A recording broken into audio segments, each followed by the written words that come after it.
Previously, when automobiles were introduced, the first time in India, people did not know how to drive.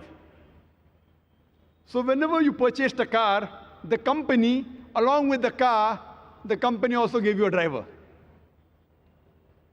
Once a Nawab, a famous Nawab, a very rich man, he buys a car. So along with the car, the company also provides the driver. One day in the morning, the Nawab Sahib, the rich multimillionaire, he tells his driver, I want to take my Begum Saiba. I want to take my wife for shopping. Please get the car ready. The driver replies, Nawab Sahib, the car is not in working condition. Nawab Sahib is very angry. Put the car back in working condition immediately. So the driver says, to put the car back in working condition, I require 10 liters of milk, 20 kgs of pure honey, 30 kgs of pure ghee, and 40 kgs of rice, that also basmati rice. So Nawab Sahib, the rich multimillionaire, he gives the driver 10 liters of milk, 20 kgs of pure honey, 30 kgs of pure ghee, and 40 kgs of rice, that also basmati rice, top quality. The driver gives it to his wife, and within a few minutes the car is in working condition. I am asking you a question. Today, if your driver tells you that to put the car in working condition, he requires 10 liters of milk, 20 kgs of pure honey, 30 kgs of pure ghee, and 40 kgs of basmati rice, what will you do?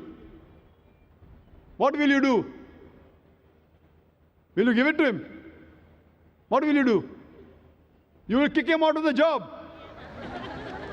Even though you're not a mechanic, you know how to drive the car. You know very well that a car runs on gas and petrol. It does not run on milk, ghee, rice. You know very well. Even though you're not a mechanic, you know the basics, how a car functions. Similarly, today, if you know the basic message of our Creator Allah subhanahu wa ta'ala, if you know what our Creator Almighty God has mentioned in His last and final instruction manual, the Qur'an, no one will take you for a ride. You will understand your deen much easier. No one will make a fool out of you. There are some people who tell me, Dr.Zakir, suppose if you're driving a car, and if you have a temporary license is a kacha license in India, temporary license. And if you have an accident, the police will give you a small fine.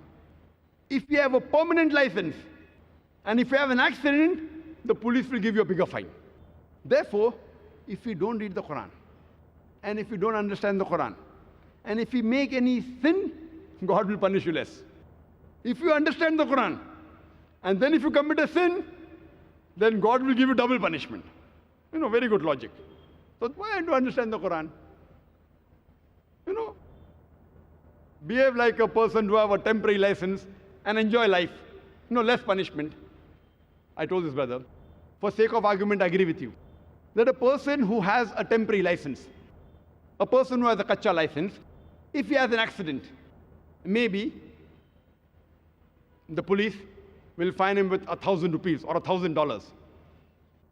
And if a person who has a permanent license, if he has an accident, maybe the police will fine him double, 2,000 rupees or $2,000.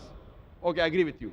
But the point to be noted is that if a person who has a permanent license, in 1 year the chances he'll have an accident is maybe 1.